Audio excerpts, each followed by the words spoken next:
বন্ধুরা, আজকে দেখাবো মজাদার সুস্বাদু স্বাস্থ্যকর ফিশ কাটলেট। এটা যে কোনো মাছ দিয়ে আপনারা বানাতে পারবেন।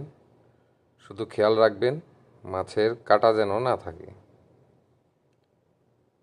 অর্থাৎ কাঁটাওয়ালা মাছ দিয়েও করতে পারবেন, কিন্তু কাঁটাগুলো আপনারা সুন্দরভাবে বের করে নেবেন, আলাদা করে নেবেন।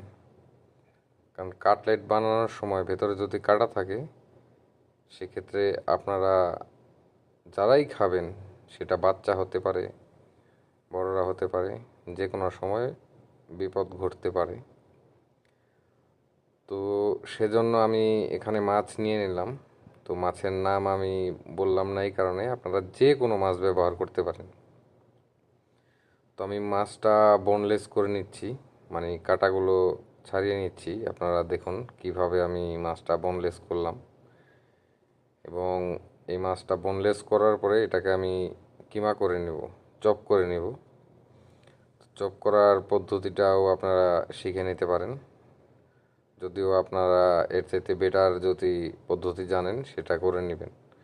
তো মাছগুলো আমি আসলে খুব একটা চপ করিনি, কারণ মাছের পিসগুলো যদি একটু মুখে না লাগে তাহলে মানে আমার কাছে ভালো লাগে না। আপনারা চাইলে এর চাইতে বেশিও চপ করে নিতে পারেন। তো আমি একইভাবে পেঁয়াজগুলো চপ করে নিলাম। এরপরে কিছু পুদিনা পাতা, কিছু ধনে পাতা এবং ঝালের জন্য আমি কাঁচামরিচ ব্যবহার করেছি। আপনারা ঝাল যদি না খেতে পারেন তাহলে কাঁচামরিচের দরকার নেই।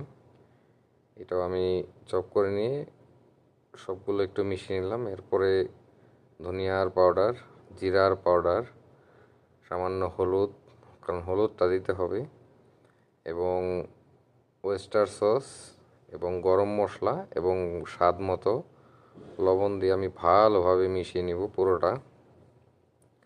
এরপর দিয়ে দিব একটি ডিমের কুসুম। পুরো ডিম দিব না, আমি শুধু কুসুমটা ব্যবহার করেছি। এরপর সামান্য কর্নফ্লাওয়ার এবং ব্রেড ক্রাম্ব দিয়ে দিয়েছি।